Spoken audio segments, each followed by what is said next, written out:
আমাদের অভিযোগ হচ্ছে যে আমাদের দেওয়ালগুলো, আমাদের এলাকায় যত ফ্রন্টেজ দেওয়াল আছে আমরা দীর্ঘদিন ধরে লিখে আসি, সেই দেওয়ালগুলো তৃণমূল একের পর এক প্রথমেই জোর করে ওরা আমাদের দেওয়াল করা, আমাদের মার্ক করা সেই দেওয়ালগুলোকে ওরা মুছে সাদা রং করে ওরা টিএমসি লিখে দেয়।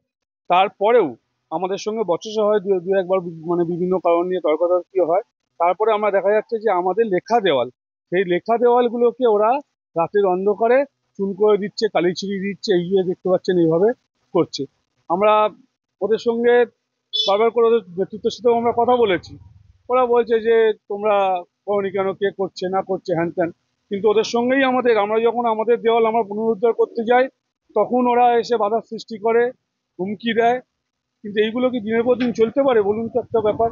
আমরা দীর্ঘদিন ধরে আমরা এখানে দেওয়ালগুলো লিখে আসছি, এখন যারা যারা আসছে সব নতুন নতুন ছেলেদেরকে পাঠাচ্ছে, তারা মস্তানি করছে, গুন্ডামি করছে, বাজে ব্যবহার করছে, বলছে যে আমরা করব, তোমরা যখন ক্ষমতায় আসো তখন করবে, এরকম ধরনের কথাবার্তা বলছে।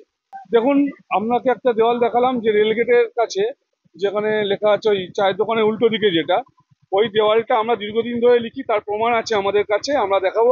লাস্ট গত যে আমাদের ব্রিগেড হলো, সেই ব্রিগেড সমাবেশেরও লেখা ছিল, তার আগে কাউন্সিলর ভোটে সঞ্জয় সেন রায়ের দেওয়াল লেখা ছিল, তার আগে 2019-এ বিকাশ রঞ্জন ভট্টাচার্যের দেওয়াল লেখা ছিল, ওইটাতেই আমরা লিখতাম। তার প্রমাণ আমাদের কাছে আছে, আমরা চাইলে আপনাকে দিয়ে দিতে পারি সেসব ফুটেজ। আমরা দেখেছি যে ওই দেওয়ালটা কাউন্সিলর নিজে দাঁড়িয়ে থেকে মুছিয়ে ওই দেওয়ালটা লিখিয়েছে। এই ধরনের মিথ্যা অভিযোগ, এখানে আপনাকে মনে রাখতে হবে যে মানুষ এখানে পরিষেবা যেভাবে পায় তৃণমূল কংগ্রেসের থেকে, সেইটাকে মানুষ তাকে প্রাধান্য দেয়। এবার তাদের দেয়াল তারা যদি না লিখতে দেয় তাতে আমি এখানে হস্তক্ষেপ করতে পারি না, কারণ এটা নির্বাচন কমিশনের একটা অর্ডার আছে যে যদি কারো দেয়াল লিখতে হয় তার কাছ থেকে মতামত নিয়েই দেয়াল লিখতে হবে। সেই জায়গায় দাঁড়িয়ে থেকে যদি সিপিএম কে মানুষ যদি বর্জন করেছে, তা আমরা এখানে কি করতে পারি? এটা তো আমাদের কিছু করার নেই। বা এখানে মিলন সরকার বা কাউন্সিলর বা চেয়ারম্যান বা এমএলএ ম্যাডামের কিছু করার থাকে না, কারণ আমরা তো ধরে ধরে কাউকে গিয়ে বলতে পারবো না যে ভাই তোমার দেয়ালটা সিপিএম কে লিখতে দাও। তারা তৃণমূল কংগ্রেসের কাছ থেকে সমস্ত পরিষেবা পায় সকাল থেকে রাত পর্যন্ত। তো তারাই বক্তব্য, দাদা আমরা এখানে আমার দেয়ালটা আমি হচ্ছে তৃণমূল কংগ্রেসকে লিখতে দেবো। তো এই জায়গায় দাঁড়িয়ে থেকে যদি তাদের এই আবেগ উচ্ছ্বাস থাকে, এটা গণতান্ত্রিক একটা শ্রেষ্ঠ উৎসব, সেই উৎসবে তারা চায় যে তৃণমূল কংগ্রেসের সিম্বল, তৃণমূল কংগ্রেসের যে প্রার্থী তার নাম তারা লিখতে চাইছে। তো তৃণমূল কংগ্রেস ছাড়া অন্য কাউকে লিখতে দেবে না, বা সিপিএম বা বিজেপি তারা লিখতে গিয়ে তারা যদি সেই বাড়ির মালিকের কাছে বাধাপ্রাপ্ত হয়, এটার দায়িত্ব আমার নয়। এরকম দু একটা ছবি আপনি আমাকে দেখান, কারোর কাছে নামে যদি কোনো অভিযোগ করলে তো হবে না। অভিযোগটা তো শুধু করা যেতে পারে, কিন্তু তার তো প্রুফ দিতে হবে। আর ছবি তো মিথ্যে কথা বলবে না, সেরকম ছবি আমাদের দেখান যে কারোর আমরা কালি দিয়ে দিচ্ছি, কাউকে তাদের লেখার উপরে কোনো রকম ভাবে কালিমা লিপ্ত করেছি, একটা ছবি দেখান।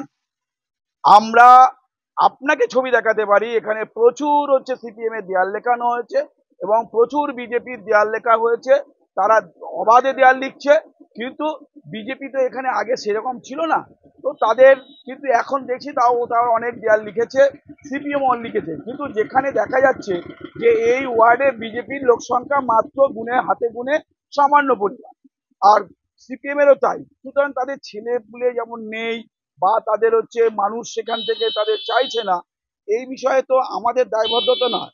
আমরা মনে করি যে জনগণ যাকে মনে করবে, যার বাড়ি যার দেওয়াল সে যাকে দেবে তারাই সেই দেয়ালটা লিখবে। আর যদি কারোর মনে হয় যে সে দেয়ালে কাউকে লিখতে দেবে না, আমরা তাদেরকে এরকমও নোটিশ করেছি, আপনি দরকার হলে যদি মনে করেন আমাদের কাউকে লিখতে দেবেন না, আপনি লিখে দিন না, বিজ্ঞাপন মারিবেন না বলে লিখে দিন, অসুবিধা কিচ্ছু নেই। তো সুতরাং আমরা এখানে কারোর কোনো বল প্রয়োগ করি না। আর এখানে গণতান্ত্রিক ভাবে আগামী দিন এই যে কেন্দ্র বাহিনী দিয়ে নির্বাচন হবে, সেই রেজাল্টই বলে দেবে যে সত্যি এখানে তৃণমূল কংগ্রেস কোন রকম ভাবে কারোর উপরে জোর করছে কি করছে। এটাই আমাদের।